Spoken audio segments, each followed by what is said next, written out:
Hao. Hoje eu vou fazer uma coisa um pouquinho diferente. Vou ler um trechinho da Arte da Guerra, bem pequeno. Praticamente a introdução, na verdade, nem é a parte anterior até quando se entra nos 13 capítulos que realmente ele escreveu. É uma parte ilustrando a história dele, a entrada dele como general do reino de Wu. Vou contar um pouquinho do pedaço, depois a gente vai tirar duas lições super importantes. Acho que muito interessante da questão da arte da guerra não é só as práticas e técnicas de combate, de conflito, de guerra em si, mas todas as lições que vêm como conhecimento da guerra que a gente pode usar para a nossa vida, para o nosso dia a dia, para que as coisas funcionem. Uma coisa muito interessante da questão da guerra ou qualquer coisa que se relacione à sobrevivência, à luta por sobrevivência, é que tem que funcionar, né? Então são coisas que realmente são é, testadas literalmente no campo de batalha e é um lugar que se não funcionar, a consequência é a morte, né? Então são princípios que a gente pode usar no nosso dia a dia, que não está necessariamente sob ameaça, mas que os conceitos se mostram vitais para que a gente tenha uma vida eficiente, né? Basicamente eficiente. Então vamos lá, vou começar aqui. Pulando o trecho inicial, Sun Tzu, cujo nome individual era Wu, nasceu no estado de Xi. Sua arte da guerra chamou a atenção de Rolu, rei de Wu. Lohú disse-lhe: li atentamente seus 13 capítulos. Posso submeter sua teoria de dirigir soldados a uma pequena prova? Sun Tzu respondeu: pode. O rei perguntou: a prova pode ser feita com mulheres? E a resposta tornou-se a ser afirmativa. Então trouxeram 180 senhoras do palácio. Sun Tzu dividiu-a em duas companhias e colocou duas das concubinas favoritas do rei na direção de cada uma delas. Depois mandou que todas pegassem lanças e falou-lhes assim: suponho que saibam a diferença entre frente e costas, mão direita e esquerda. As mulheres responderam: sim.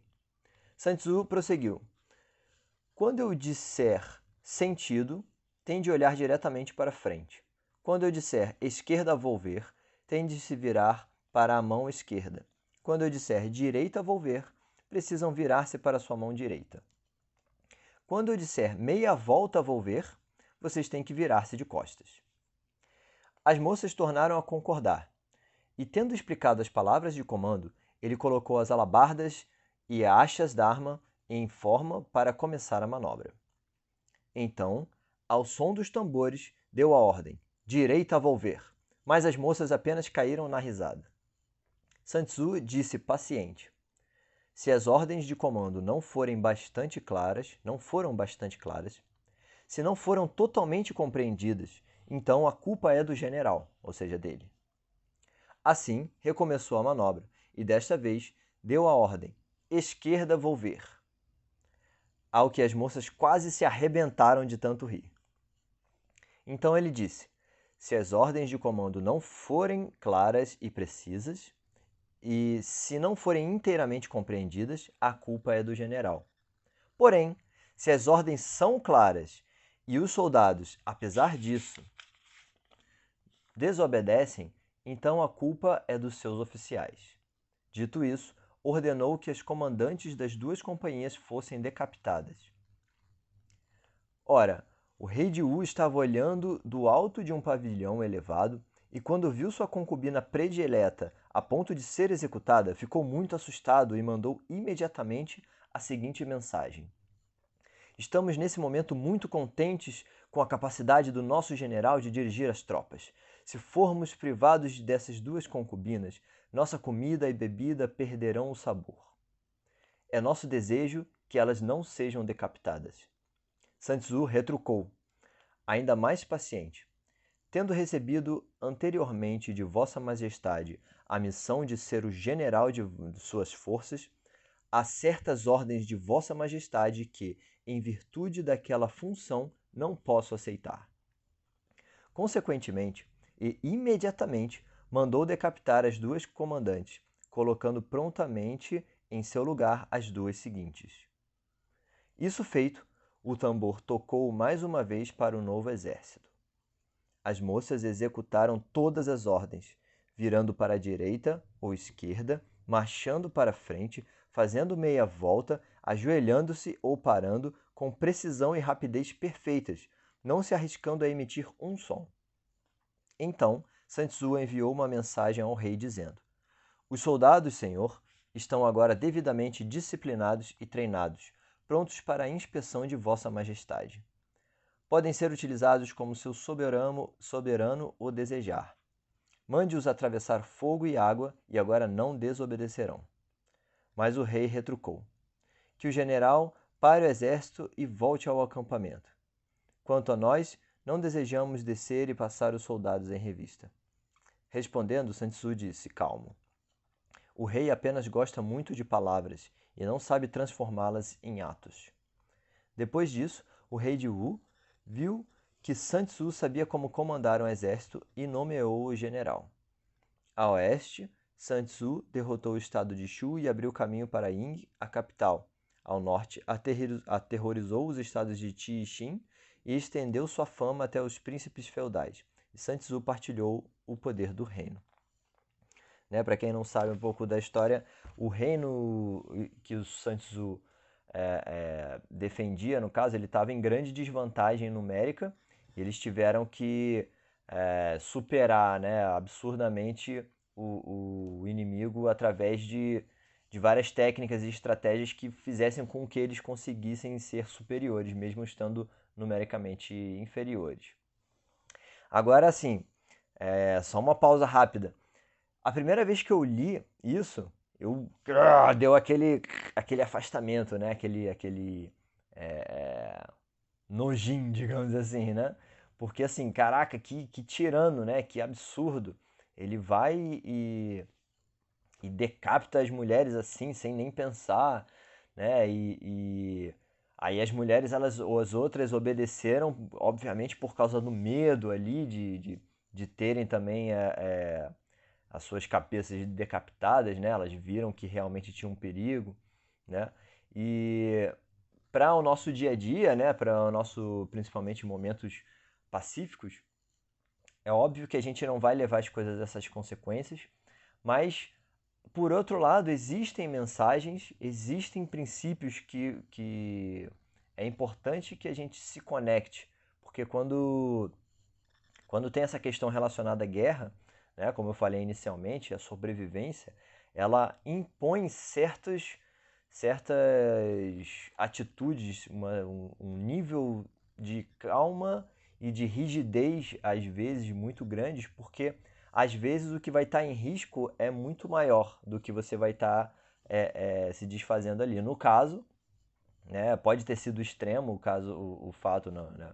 Eu, por exemplo, não faria isso, de decapitar, né, as duas concubinas ali, mas provavelmente na mente dele, se ele não tem um exército bem disciplinado, né, com o pessoal realmente engajado naquele objetivo ali que eles estavam se propondo, pode ser que o reino todo sucumbisse e aí ia morrer todo mundo, ou virar escravo, ou né, coisa pior, né? Então é como se fosse aquela coisa de sacrificar um dedo para salvar o corpo todo, basicamente, né? Então essa já é uma das lições aí.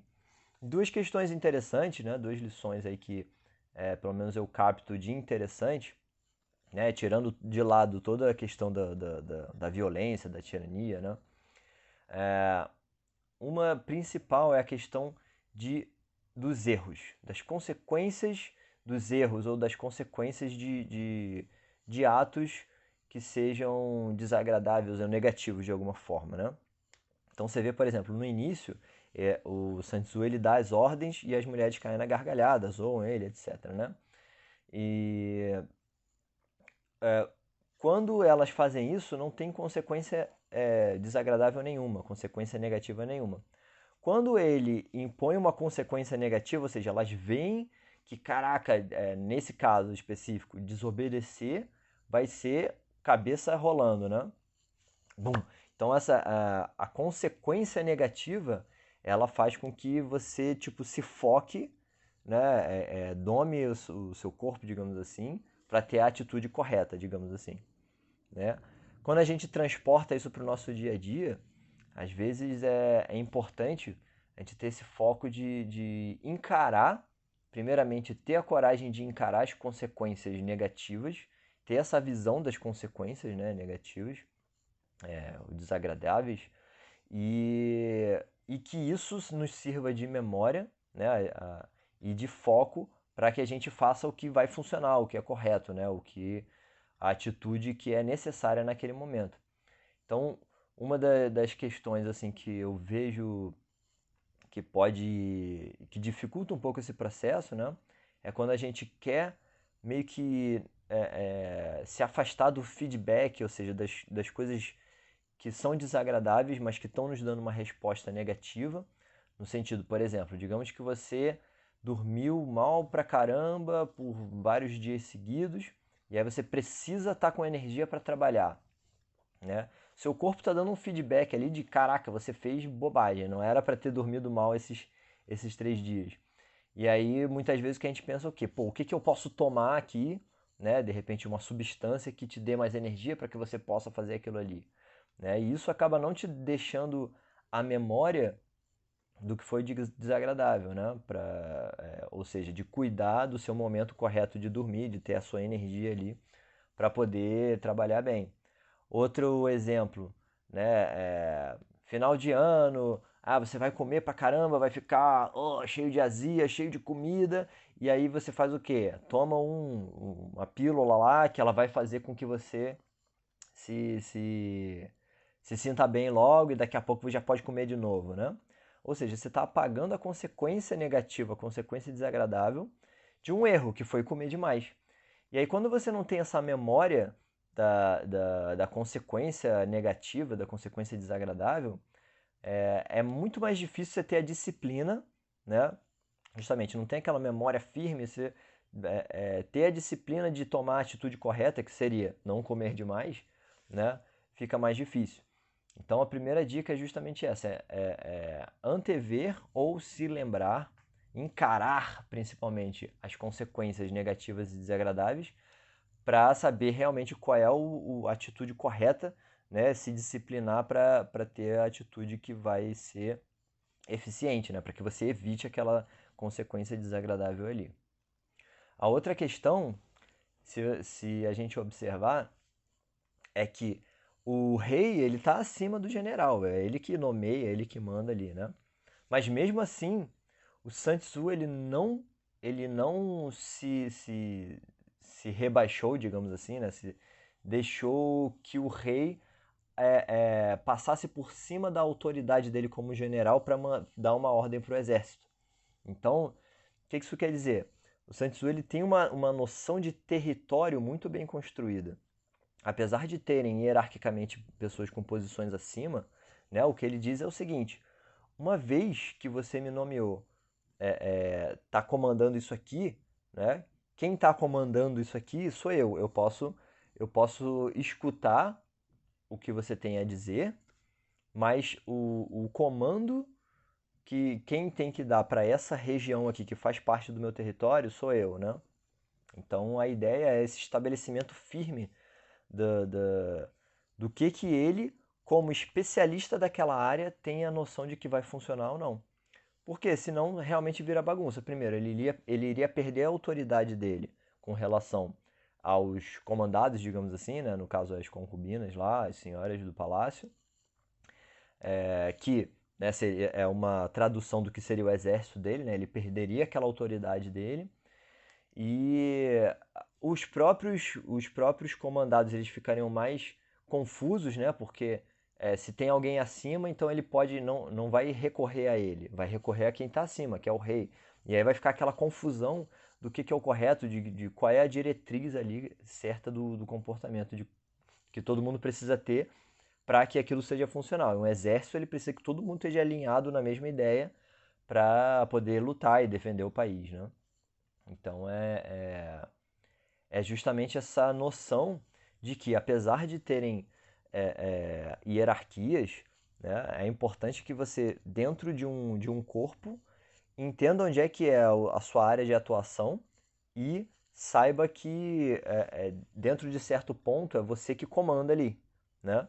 Às vezes, por exemplo, você comanda a si mesmo só, o seu projeto. Você tem um projeto dentro de uma empresa, né? Se você ficar só dando ouvidos a como você tem que fazer aquilo ali, aquilo pode acabar não saindo do lugar direito. Então a ideia é que você. Não, esse projeto aqui dentro dele, quem coordena aqui dentro sou eu. Eu vou escutar as sugestões, eu vou receber as ordens dos chefes, etc. Mas dentro desse território aqui, é, eu que tenho a autoridade, digamos assim, de lidar com ele, né? Senão, realmente, vira bagunça, vira uma coisa desfocada. Se você não tiver essa capacidade, se o superior quiser passar por cima de você, não interessa e detonar aquilo ali, às vezes é melhor você simplesmente se retirar. Então, se eu não tenho como manter minha autoridade sobre essa parte que é o meu território, então toma aí território, eu vou para outro lugar, né? Então é mais ou menos essa ideia de como as coisas funcionam, né? Acho que o principal do Sun Tzu, ele não é o que é justo, bom, o que é necessariamente honesto ou elevado espiritualmente. Ele fala, e é algo que tem muito a ver com a natureza, que a gente observa na selva, na natureza, é o que funciona. Ponto final. É o que vai funcionar, tá? É claro que as questões morais, elas entram também, depois a gente estuda um pouco mais isso, né? Mas a preocupação principal dentro da arte da guerra e os conhecimentos que tem ali, que a gente pode tirar mais proveito, é entender o que nesse mundo funciona e o que não funciona, ok? Então fica aí a reflexão, talvez tenha até outras lições aí, e depois a gente pode pegar um pouquinho em outros vídeos, tá bom? Um abração. Obrigado.